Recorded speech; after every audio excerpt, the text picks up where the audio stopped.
এদিকে ৪১% মাশুল বাড়ানোকে চট্টগ্রাম বন্দর বন্ধ করার ষড়যন্ত্র হিসেবে উল্লেখ করে বন্দর ব্যবহারকারীরা এই মাশুল স্থগিতের দাবি জানিয়েছেন। বন্দর ব্যবহারকারীদের সাথে আলোচনা করে সবার সম্মতিতে মাশুল নির্ধারণ করতে প্রধান উপদেষ্টার হস্তক্ষেপ কামনা করেছেন তারা। চট্টগ্রাম বন্দরে অস্বাভাবিক ট্যারিফ বৃদ্ধির প্রতিবাদে দুপুরে মহানগরীর একটি ৫ তারকা হোটেলে বন্দর ব্যবহারকারী ব্যবসায়ী নেতাদের সমন্বয় সভায় তারা এই দাবি জানান। সভায় ব্যবসায়ী নেতারা বলেন, কারোর সাথে আলোচনা ছাড়া একতরফাভাবে চট্টগ্রাম বন্দরে ৪১% মাশুল বাড়ানো হয়েছে, কিন্তু মংলা ও পায়রা বন্দরে বাড়ানো হয়নি। বন্দর ব্যবহারকারীদের সাথে আলোচনা না করে বাড়তি মাশুল কার্যকরের কোনো সুযোগ নেই। এ ধরনের উদ্যোগ নেওয়া হলে উপদেষ্টাদের চট্টগ্রামে যেতে বাধা দেওয়া হবে বলেও জানান তারা।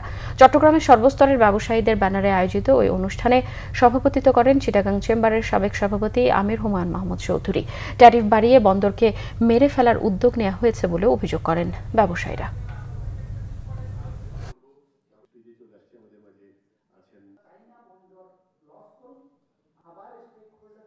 এটা স্থগিত রেখে সব স্টেক হোল্ডারের সাথে আলাপ করে সবার সম্মতিতে যেটা হবে, রেট যেটা হবে সেইটাই সবাই ব্যবসায়ীরা পেমেন্ট করবে। পয়সা তো আমাদের সবার সাধারণ মানুষের, আপনাদের সবার পকেট থেকে যাবে। আমি যদি ব্যবসা করি আমার পকেট থেকে কিন্তু যাবে না এই পয়সাটা। এই যে চট্টগ্রাম বন্দর নিয়ে যে খেলা চলছে এটা যেন বন্ধ হয়।